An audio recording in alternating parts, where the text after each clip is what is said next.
by popular demand, we're going to take a little bit of a side road and talk about a really complicated parable. And that is the unjust steward in Luke 16. And this is a good example. Now here's the parable that we avoid. However much we love the Good Samaritan, you don't really hear people going around dying to preach sermons on Luke 16. Right? You know this parable? Now, let me fill you in a little bit on the context. You're coming right on the heels of the parable of the lost sheep, lost coin parable, the prodigal son. And right after this, you're going to get told something that we only know from Luke, and that is the Pharisees are lovers of money. Right? Now, you might be able to imply it from other Gospels, but Luke, sometimes called Luke. Luke makes it really clear that the Pharisees are lovers of money. Chapter 16. Now he was also saying to the disciples, there was a rich man who had a manager, and this manager was reported to him as wasting his possessions. And he called him and said to him, what is this I hear about you? Give an accounting of your management, because you can no longer be my manager. The manager said to himself, what am I going to do? Since my master is taking the management away from me, I'm not strong enough to dig, I'm ashamed to beg. I know what I'm going to do, so that when I'm removed from the management, people will welcome me into their homes. And he summoned each one of his master's debtors and began saying to the first, how much do you owe my master? And he said, 100 measures of oil. And he said to him, take your bill, sit down quickly, write 50. Then he said to another, how much do you owe? And he said, 100 measures of wheat. And he said, take your bill and write 80. And his master praised the unrighteous manager because he had acted shrewdly. For the sons of this age are more shrewd in relation to their own kind than the sons of light. Now, one of Luke's themes is money and riches. This is a common theme in the gospel. But one group of people that get highlighted in Luke's gospel are the poor. Right? You have the rich man and Lazarus. You have that parable, right? You have prominent beggars. You have this. This is the kind of thing that happens. This is one of Luke. Everybody knows this, right? It's one of Luke's big themes. So money and wealth and riches are an issue for Luke, and there is Jesus getting ready to talk about here's what your money's good for. In the meantime, though, he tells this parable. Now, on the surface of it, right, what's troubling about, let me say this, what's troubling about this parable?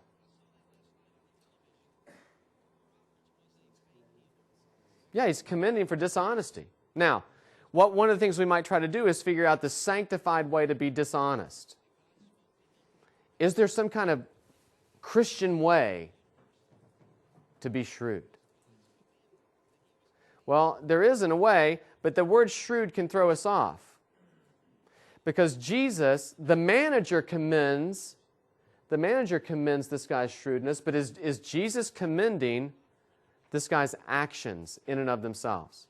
Now, the gut reaction is to say, no, of course not. That's the gut reaction, because we know that there's no way Jesus is commending a guy who basically steals. So what is going on with this parable?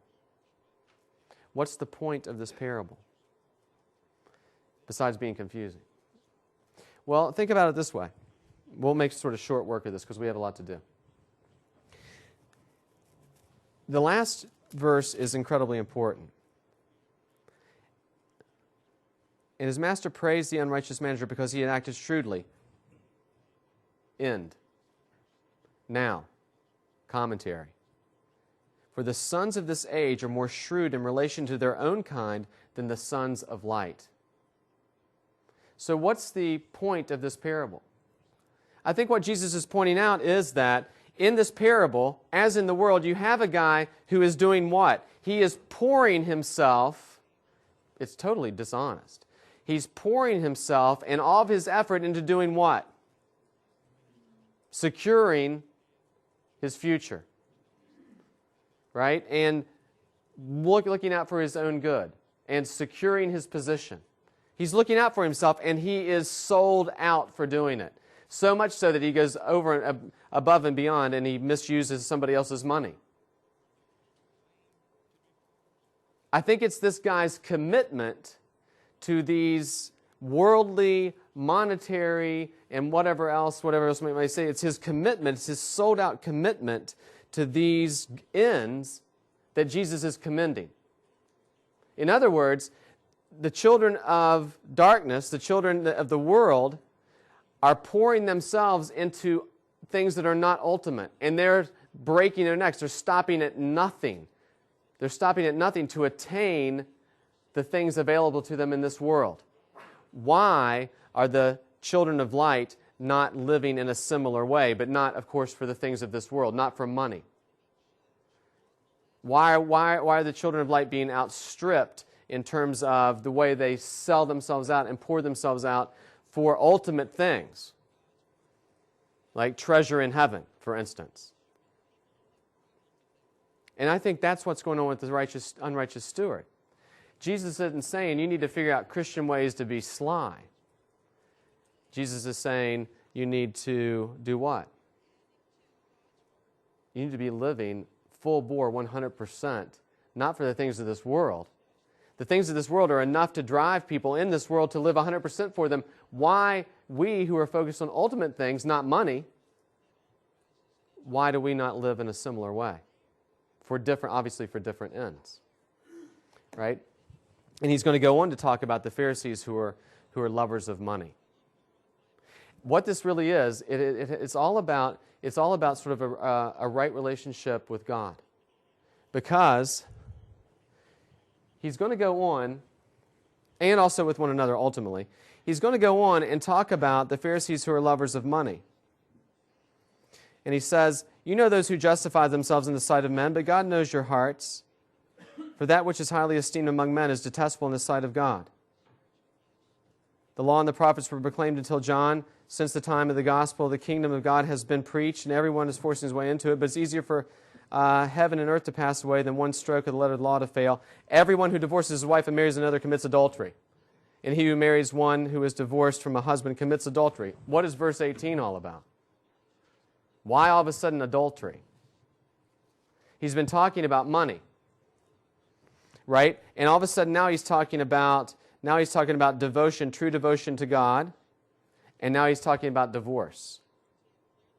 It seems like Luke is just sort of throwing things everywhere, right? Doesn't it seem that way a little bit? It's almost like there's a statement that he wanted to include in his gospel, and he didn't know where else to put it, and so he put it there. And sometimes people treat this as kind of a standalone statement that Luke included, and we don't really know why maybe he included it.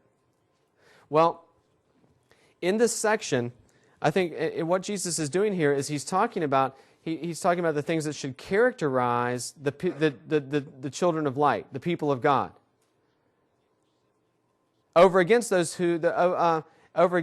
who justify themselves in their own hearts. And he points out two things. He points out their broken relationship with God, that is, they're trying to justify themselves in the sight of men, but God knows their hearts. And then he points out the typical way that they are breaking their relationship among one another, and that is divorce. Divorce becomes a typical way. Divorce stands out as this sort of breaking of the love your neighbor part of the law. I think that's why divorce appears in all three synoptic gospels, because I think it's the sort of poster child way that it's the poster child sin that Jesus points to show the kind of law keeping the Pharisees are doing. They love money, not God. They worship money, not God. And their vertical relationship to God is broken. And you can tell in their love of money. And their law-keeping also proves it. Why? Because of this rampant issue, I think this rampant question about divorce. where they keep out talking about when can divorce, when can you divorce, when you can divorce. And so what Jesus is showing, I think, is they have violated the heart of the law, that is love God and love neighbor. They're showing their devotion to God. They're showing what their devotion to God is like by loving money. And on the horizontal sort of level, Jesus uses the sin of divorce to show their law-keeping is aimless. Their law-keeping is empty. Because the kind of law-keeping they're doing is not connected to the lawgiver. And I think this is why the issue of divorce comes up in Matthew, Mark, and Luke. Because it's prevalent. It's a prevalent question, and it's a typical question, and it's a prime example of the kind of law-keeping the Pharisees do. When can a man divorce his wife? For any cause? Right? So all these things are flowing into this parables in this very same context where Jesus is talking about what Jesus is talking about in the parable, believers being devoted and sold out, so to speak, to God in the same way that people are sold out to things of this world. And then he goes on to sort of lump the Pharisees into that same group. Now, I know that's a lot to sort of think about all at once, but all those things I think are happening here in this context in Luke. And when you start thinking about all those things together, because money is an issue. Money's an issue all the way through here. Money's an issue in the parable, then money's an issue in the things that Jesus has to say after the parable, and then you get this thing about divorce. They're all circling around each other, and the very next parable is a parable a lot about money. It's the rich man and Lazarus. Right? So the parable of the unjust steward is happening all in the midst of this. It's really, I think what it is ultimately, is a critique and a condemnation of Pharisaic law-keeping.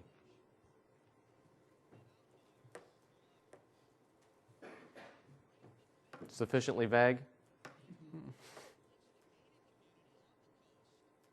Right? So I think that helps us understand the parable, and then as not a derivative of that, but almost as a derivative of that is it also helps us understand, say, verse 18, which seems to be kind of a standalone thing in the gospel. The two things are connected.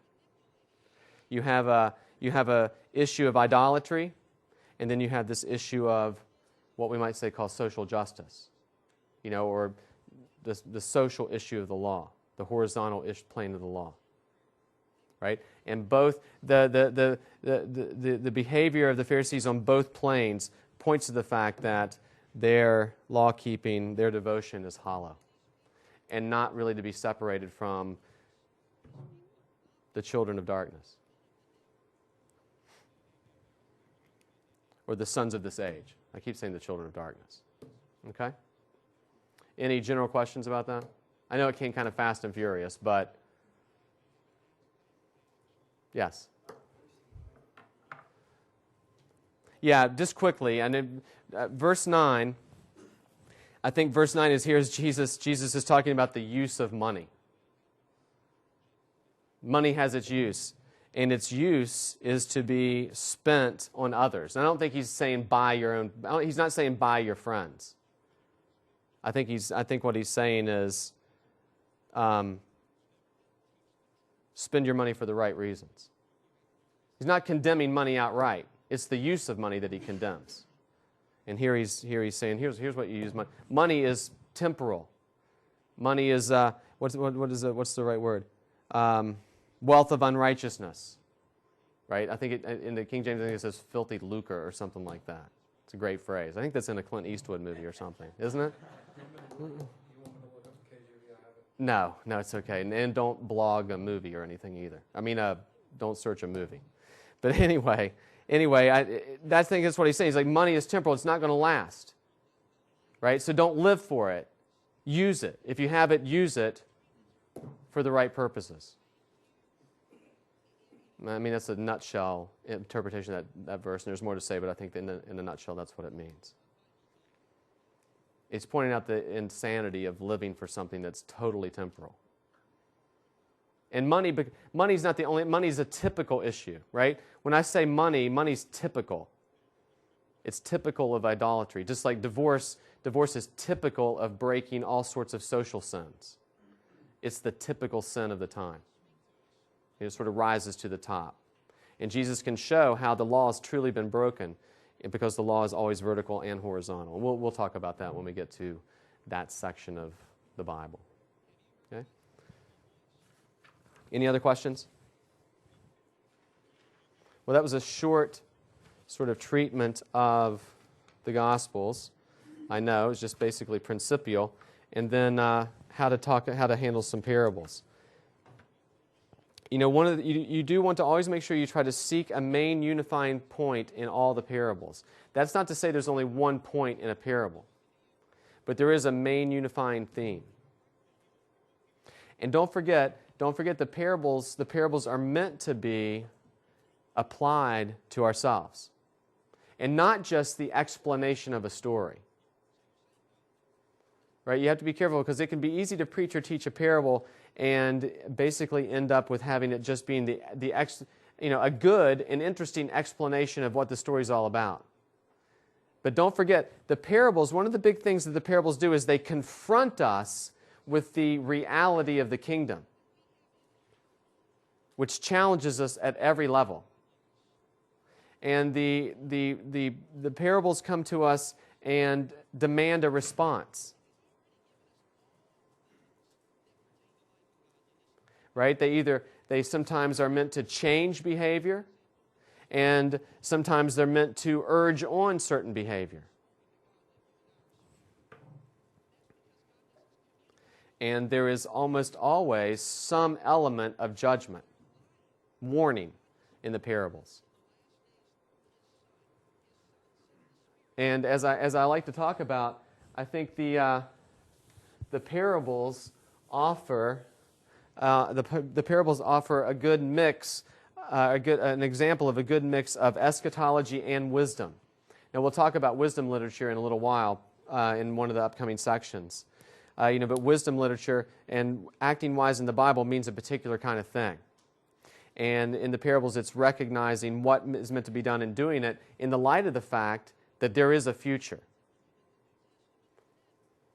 And the parables have that sort of drive to them, and so they're constantly challenging our ideas of fairness with the ideas of fairness in the kingdom, our ideas of justice over against the ideas of justice in the kingdom. And they're very, very powerful in that sort of way, and you'll find that each and every one of them is in its own way.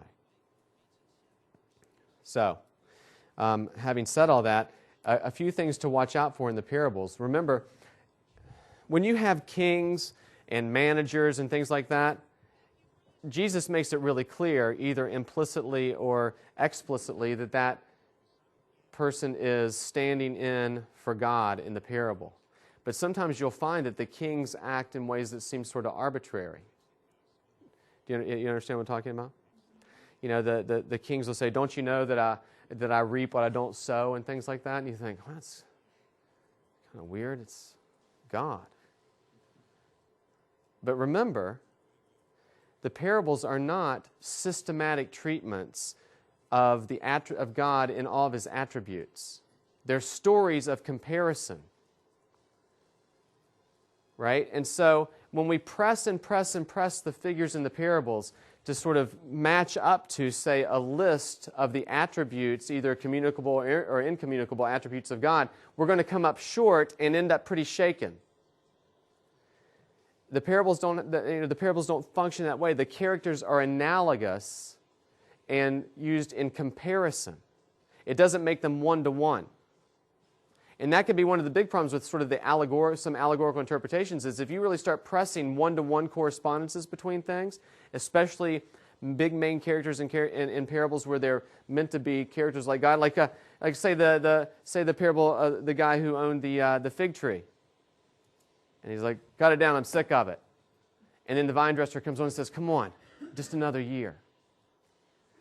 Well, you have if you really press either one of those characters in terms of God's existence and attributes, you're going to be hurting. You're going to have to really kind of explain them away. But remember, the point of the parables is not to give us sort of hodge on the existence of God or the attributes of God.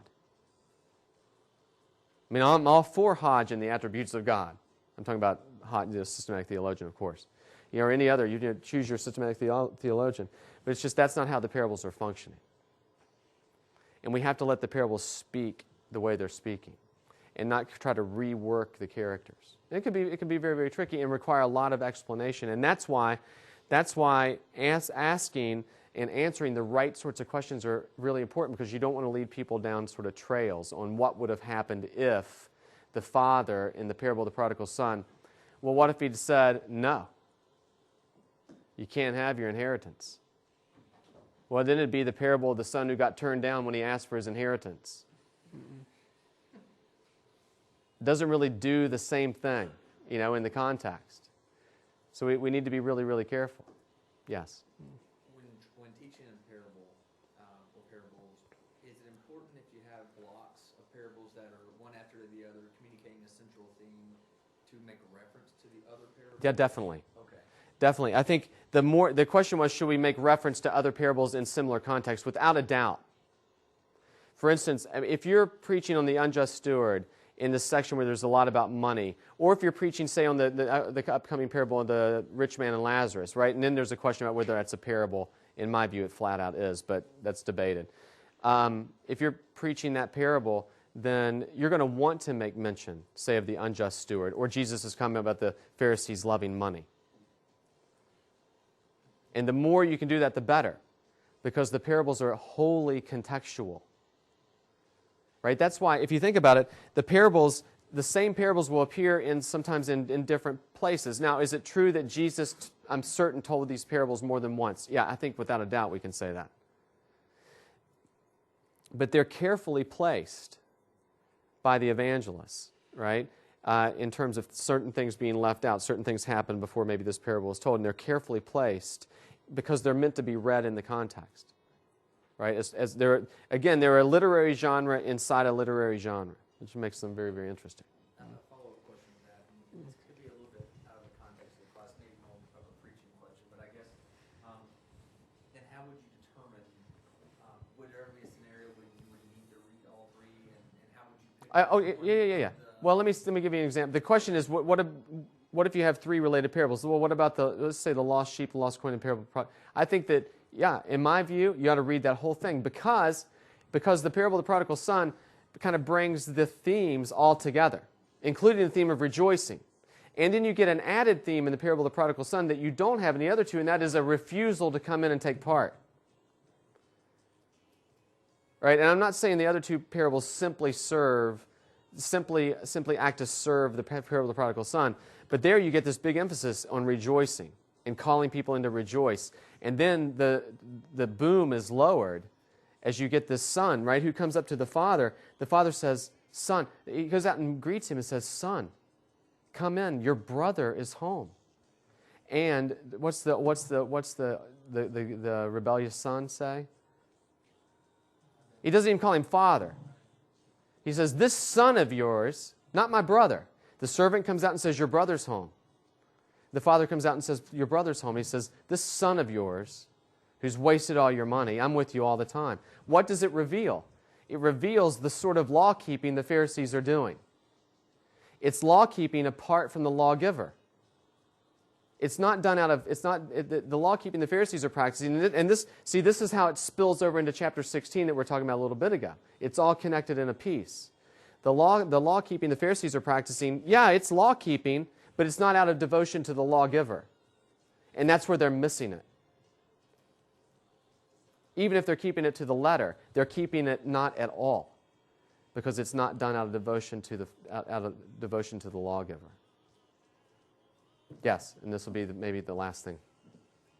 Yes. Two questions together, but when you're looking at the overall context to grasp it, I mean, I know it's going to be based on each individual parable, but how far back in the context and how far, and then how much of that do you share, like, with the congregation? It just depends. I mean, there's not. The question is how much context to include. Well, in your interpretation of it, and when I say in your interpretation, I don't mean in your communication of that interpretation, right? I'm making a distinction. Your interpretation of that parable is going to have to include a gigantic context, and you don't want to say, today we're going to open your Bibles to Luke 15. We're going to look at the well-known parable of the prodigal son. Now, let's back up a bit. Luke 1:1. You know, and then now that might, if you don't really have any material that day, that might be a good thing to do. Not really. I just, you know, obviously I don't mean that.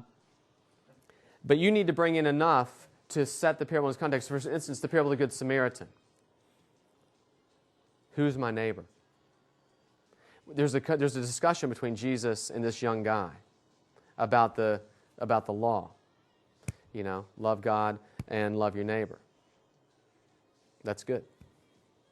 Who is my neighbor? What is he asking? So, okay, let's make sure my bases are covered. Let me make sure I got it right. Who's my neighbor? What does Jesus' response in the parable of the Good Samaritan is? Wrong question. The question isn't who's my neighbor. The question is, are you a neighbor to everyone? It's not because the question, who is my neighbor, implies what? Somebody is not. There's somebody out there that I can sort of cut loose and not worry about. And Jesus' response is, here's how much you understand love God with all your heart, soul, mind, and strength, and love your neighbor as yourself. You're asking me, this is obviously paraphrased, you're asking me, who's my neighbor?